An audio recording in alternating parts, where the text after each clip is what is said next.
Hey everybody, Dean Graziosi, multiple New York Times best-selling author, but even more importantly, a broke kid who found real estate over 22 years ago and became a millionaire in my 20s because of it, and I've gone on to teach hundreds of thousands of people to do the same thing. I have a place on this page for your name and email address for two really important reasons.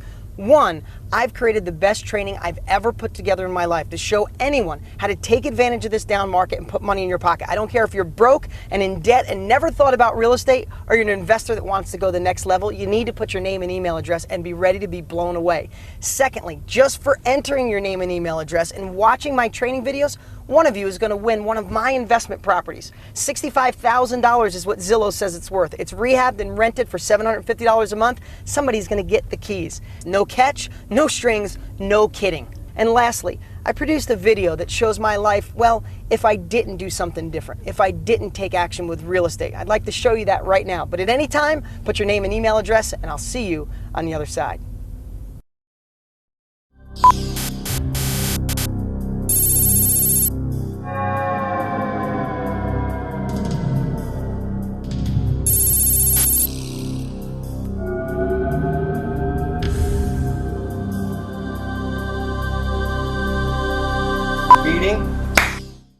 Is this thing on? Are we ready?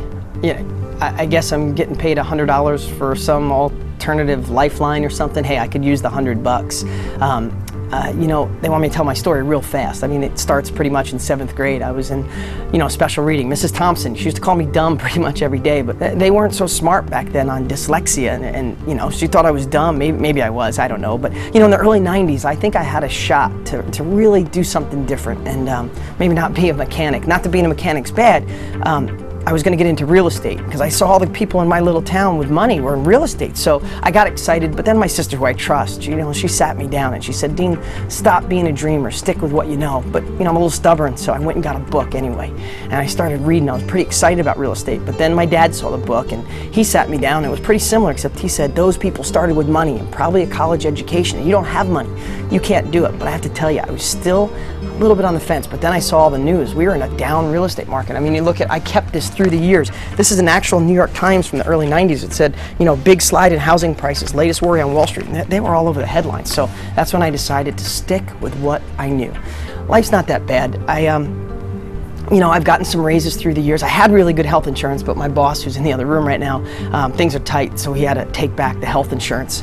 My wife and I got a nice little house. I mean, I probably have 100 years worth of payments on it, but it's okay. I think some of the things I might regret is that, I just thought there was more for me after school. I really thought I could be something. And, I hate the stress and worry about the bills. There's never enough, and me and my wife fight about it. And, a couple even deeper things is I have 2 little kids, a 4 and a 2-year-old, and I hope I can figure out a way to get them to college. I know